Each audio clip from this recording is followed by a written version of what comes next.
लाडकी बहीण योजना लाडक्या ताईंनो आता 8व्या हप्त्याला सुरुवात झालेली आहे। खूप महत्त्वाची बातमी या ठिकाणी समोर आलेली आहे। आता खूप मोठा निर्णय या ठिकाणी घेण्यात आलेला आहे। तर आता आपण बघणार आहोत की तुम्हाला 8वा हप्ता कधी मिळणार आहे, ज्याची सर्व महिला आतुरतेने वाट बघत आहेत। त्याच्यानंतर 8वा हप्ता कोणाला मिळणार आहे, तर हा विषय खूप महत्त्वाचा आहे की 8वा हप्ता आता कोणाकोणाला मिळेल। त्यानंतर 7वा हप्ता केव्हा मिळणार आहे, बघा ज्या ताईंना 7वा हप्ता मिळाला नाही त्यांच्यासाठी खूप महत्त्वाचा हा व्हिडिओ असणार आहे। त्याचबरोबर आजची छाननी सुरू झालेली आहे। लक्षात घ्या, तुम्हाला सगळ्या गोष्टी मी या व्हिडिओमधून क्लिअर करणार आहे, त्यामुळे हा व्हिडिओ शेवटपर्यंत बघायचा आहे। हा व्हिडिओ खूप महत्त्वाचा असणार आहे। जास्तीत जास्त ताईंना हा व्हिडिओ शेअर करायचा आहे। जर तुम्हाला 8वा हप्ता हवा असेल तर हा व्हिडिओ नक्की शेवटपर्यंत बघा। तर ताईंनो, तुम्ही मला कमेंट बॉक्समध्ये पटापट सांगायचं आहे की तुम्हाला 8वा हप्ता हवाय का। तर लक्षात घ्या, लाडक्या बहीण योजनेचा आता 8वा टप्पा सुरू झालेला आहे आणि आत्ताच या ठिकाणी आजची सर्वात मोठी न्यूज पेपरमध्ये छापून आलेली आहे आणि सर्व बातम्यांवर सुद्धा दाखवत आहेत। तर आता बोगस लाडक्या बहिणींवर गुन्हा दाखल होणार आहे आणि फसवणूक करणाऱ्यांवर कारवाई सुद्धा होणार आहे।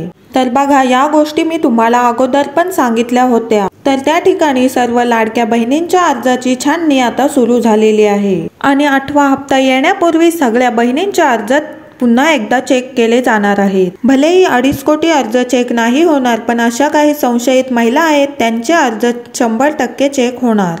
8व्या टप्प्याला या ठिकाणी सुरुवात झालेली आहे आणि जर तुम्हाला 8वा हप्ता हवा असेल तर व्हिडिओ नक्की शेवटपर्यंत बघा, कारण जर आता तुम्ही या छाननीमधून अपात्र ठरलात तर तुम्हाला 8वा हप्ता तर मिळणार नाहीच, पण बाकी मिळालेलेही हप्ते तुमचे वसूल होऊ शकतात। तर बघा लाडक्या ताईंनो, तुम्ही जर चुकीचे डॉक्युमेंट्स जोडले असतील, अशा कोणी लाडक्या ताई आहेत का ज्यांनी चुकीचे डॉक्युमेंट्स अपलोड केलेत, खरं एकदा मला कमेंट बॉक्समध्ये सांगा। ज्या ताई गरीब नाही आहेत, ज्यांनी चुकीचे डॉक्युमेंट्स जोडून हा लाभ घेतलाय, त्यांच्यावर आता मोठी कारवाई होणार आहे। हे असं वाक्य न्यूज पेपरमध्ये छापून आलेलं आहे। ज्या लाडक्या बहिणी बोगस फॉर्म भरून या योजनेचा लाभ घेत आहेत त्यांच्यावर आता कडक गुन्हे दाखल करण्यात येणार आहेत। जर तुम्ही यामध्ये असाल तर तुमच्यावर गुन्हा दाखल होण्याआधीच सरकारला एक अर्ज लिहून द्या आणि त्यामध्ये लिहून पाठवा की आमचं आता उत्पन्न वाढलंय, आम्हाला यापुढे या योजनेचा लाभ नको।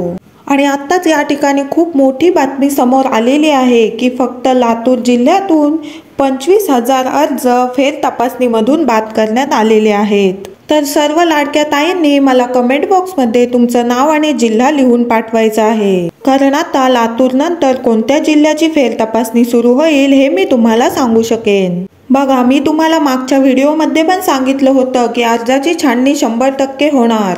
ज्यांचे अर्ज पेंडिंगमध्ये आहेत त्यांची फेर तपासणी होणार आणि मी जे खरं आहे तेच सांगते आणि त्यावेळेस तुमचा माझ्यावर विश्वास बसला नसेल, पण आता ही बातमी ऐकल्यानंतर तुम्हाला हे नक्की खरं वाटेल। तर 25,000 अर्ज त्या ठिकाणी बाद केलेले आहेत।